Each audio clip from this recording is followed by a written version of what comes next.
السلام علیکم۔ میرے لیے اللہ ہی کافی ہے۔ سال گزرنے کے بعد بہو کی سوکھی گود دیکھ کر حکیمہ بیگم اب اسے مختلف ڈاکٹروں کے پاس لے جانے لگی تھی اور اس کے تمام تر ٹیسٹ کے بعد ایک ہی بات سامنے آئی جسے انہوں نے دیدہ دلیری سے جھٹلا دیا تھا۔ حکیمہ بیگم کے من میں یہ بات کنتی مارے بیٹھی تھی کہ شمائلہ بانجھ ہے۔ در حقیقت ایسا نہ تھا، وہ بانجھ نہ تھی، بس اللہ پاک کے حکم کا انتظار تھا۔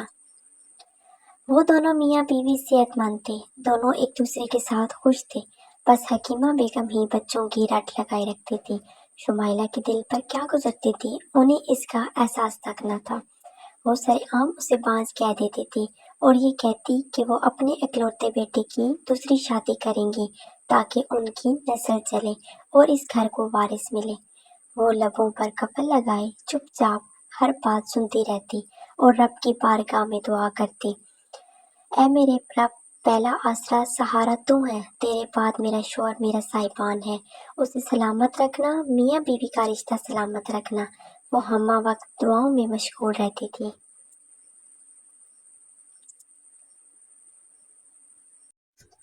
حکیمہ بیگم اپنی بات کسی طور منوا نہیں پا رہی تھی۔ وہ بیٹے کو ہر طرح سے قائل کرتی تھی لیکن وہ بڑے خوبصورت انداز میں ان کی بات رد کر دیتا تھا۔ انہیں گھر کا سناٹا کھلتا تھا۔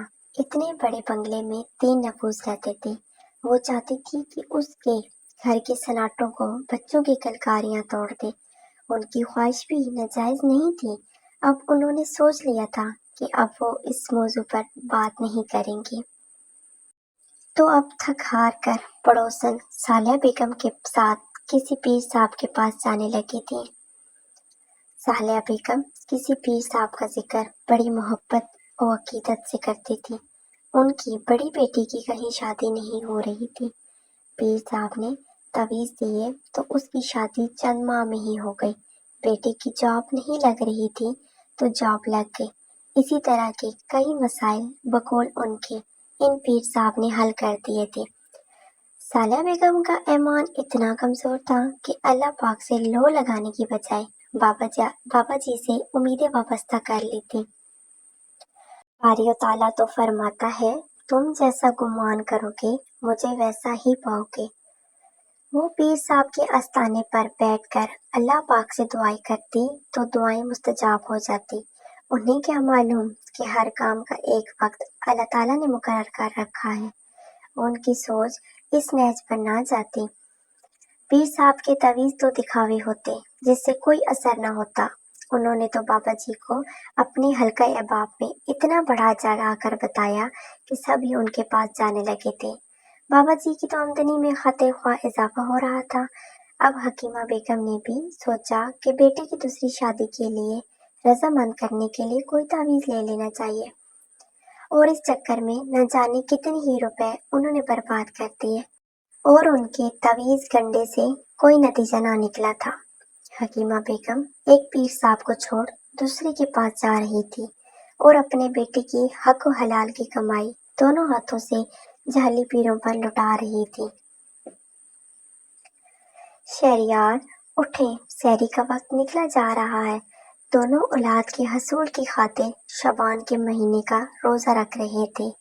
انہیں کسی پارسا بزرگ نے بتایا تھا اور کچھ وظائف بھی پڑھنے کو دیے تھے، اور یہ کہ وہ دونوں میاں بیوی چاند کی 13، 14 اور 15 تاریخ کو روزہ رکھیں اور عصر سے مغرب تک اسم الہی کا ورد کریں، اور اس درود پاک کو دودھ سے بھرے گلاس اور کھجوروں پر دم کر کے آدھا آدھا دونوں میاں بیوی کھائیں گے۔ دونوں یہ عمل صدقے دل سے کر رہے تھے۔ شمائلہ باری تعالیٰ کی شکر گزار تھی کہ شہرام صوم و صلات کا پابند تھا۔ انہیں لگتا کہ وہ اولاد کے حصول کے لیے وظائف پڑھ رہے ہیں تو حکیمہ بیگم کا مزاج بھی تھوڑا پرسکون ہو گیا ہے۔ یہ نہیں معلوم تھا کہ اب وہ ان کے سامنے کچھ نہ کہتی تھی، بس پیروں کے پاس چکر کاٹتی رہتی تھی اور گھر کے نہ جانے کتنے کونوں میں نہ جانے کس چیز کے تعویذ دفن کیے ہوئے تھے، اور نہ جانے کتنے ہی وہ شمائلہ کو کھول کر پلا چکی تھی کہ شمائلہ خود ہی طلاق کا مطالبہ کر دے۔